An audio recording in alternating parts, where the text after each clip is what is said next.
amoy yun? Ako ba?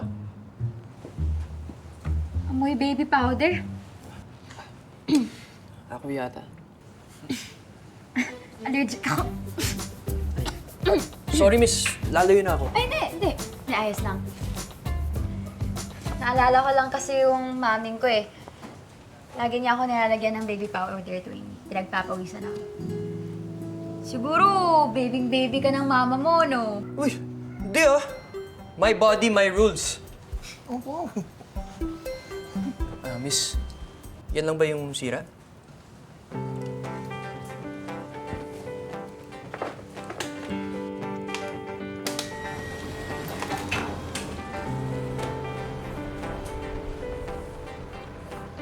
Thank you. Grabe ah. Wala ka talagang hindi kayang ayusin na yan, no? Napaandar mo yun? Para ba yan, sir? 5K lang naman. Ha? Mahal naman, oh. 5K. 5K electric. 300 lang, boss. Uy! Hindi ang korupsyon naman yan. Doon na nga kayo. Sumama kayo dun sa rally. Kung gusto nyo, alis. 5,000. Pera! Hindi talaga. Talaga bang wala kang di kaya ayusin?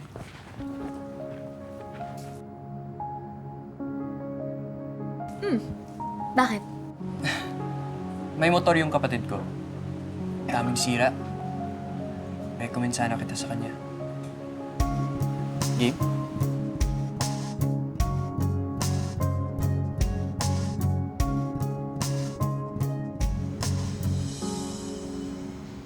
$10,000 to, Rusty.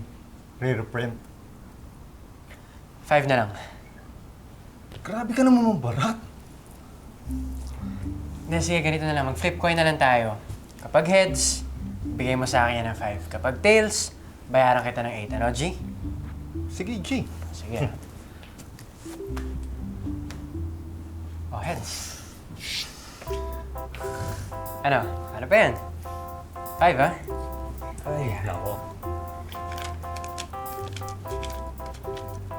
5. Salamat, ha? Alam mo, di ko pala nasabi sa'yo. Swerte ako sa mga pustahan, eh. Sige, una na ako. Baka mautakan na naman ako eh. Sige, ingat.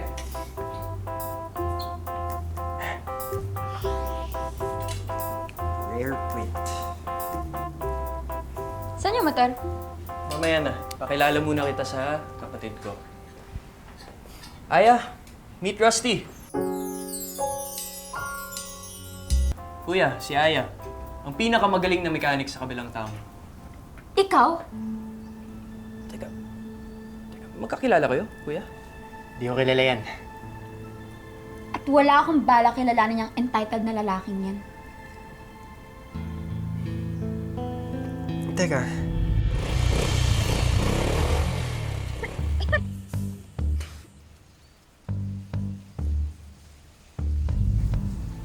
Ikaw ba yung...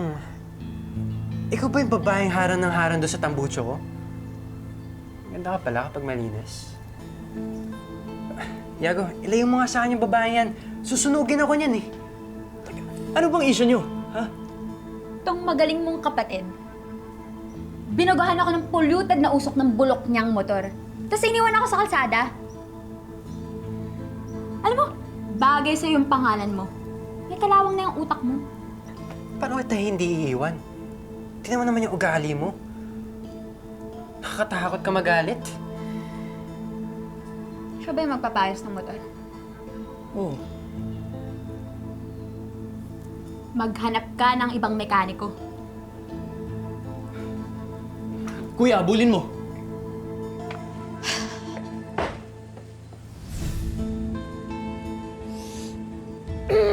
Pride mo, motor mo. Sige na, bilisan mo na, abulin mo na. Aya. Ayos. Sorry na, sige na. Ayusin mo na yung motor ko. Name the price. Bahala ka sa buhay mo. Aya. 100,000 all in. Sa 100K? May malinis akong 30K na mechanics rate. Marerestore ko yung motor ni Dadudes. Tapos, may dadagdag ko pa itong mga bagong project sa portfolio ko. Para maging scholar ako ng automotive engineering. Sobra-sobra yan, ha? May sentimental value lang talaga motor ko. Seryoso ka? Oh, 100,000? G! Ba't di pa sabihin ang hindi mo maamin? Ipauubaya na lang ba to sa hangin? Huwag mong ikatakot ang Una na ako.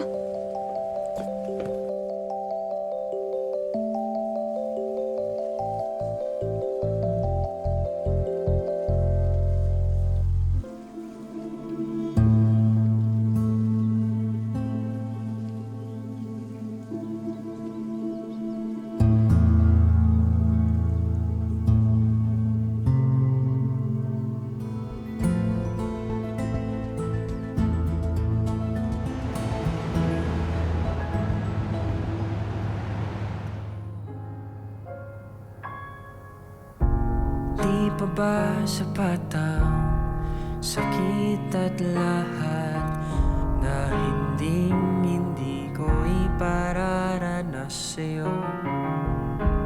Ibinubunyag ka ng iyong mata, sumisigaw ng pagsinta, pati papatulan ang pagsuyong nagkulang. Tayong umaasa, hilag at kanluran. Ikaw ang hantungan at bilang kanlungan mo, ako ang sasangip sa'yo.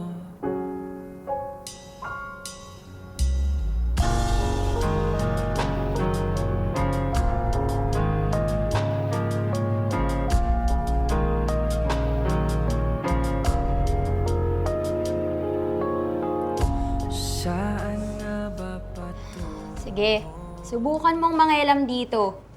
Pag ako nasabugan na naman dito ng motor mo, sasabay kitang silaban dito. Ano ba nangyari dito sa motor mo? Bakit puro sira? Naaksidente ka ba? nag-slide yung motor ko sa kalsada bago tumama sa concrete barrier. Bakit? Itong motor mo lang yung puro sira. Ikaw wala kang galos, oh. Wow! Sabi ka naman, parang mas gusto mo pa makita wasak yung mukha ko eh. Ikaw na nagsabi niyan, ha? Di ako.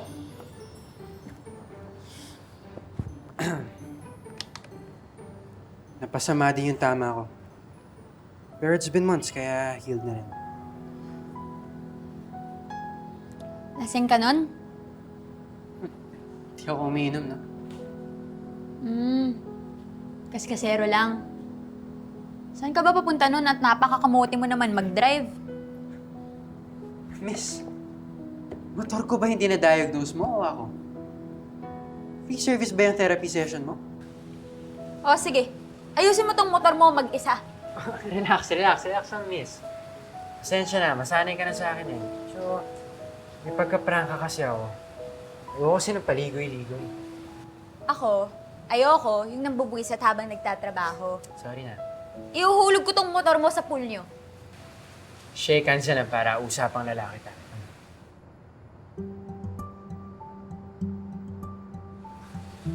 Nangaasar ka talaga eh, no? Pasabugan ko kaya ito ng super lolo. Grabe. Ang dami mo namang alam na ways para manakit.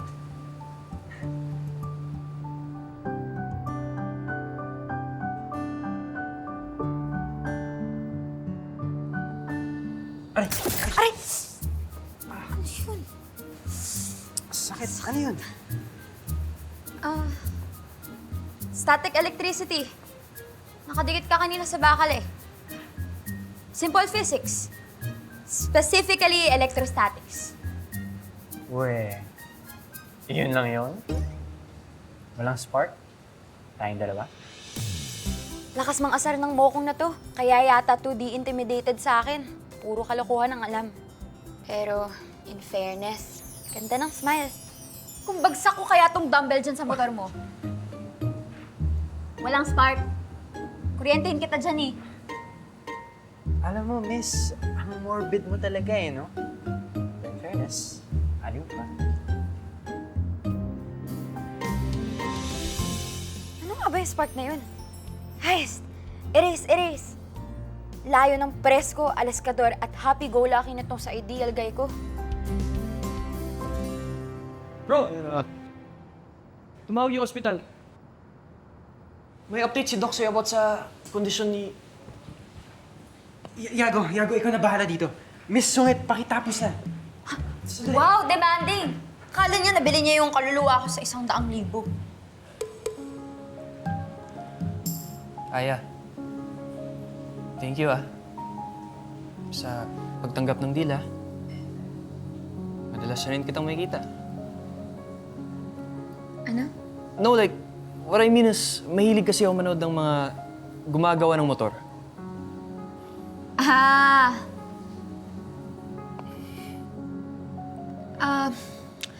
Ano bang meron dun sa hospital? Bakit ba madali yung kapatid mo umalis? Yung girlfriend ni Rusty. Si Liza. Mag-iisang buwan na rin comatose. Road accident.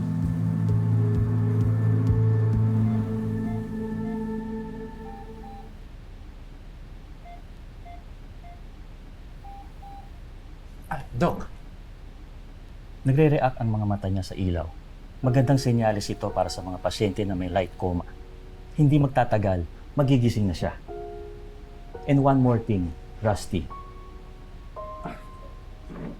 Hold Liza's hand.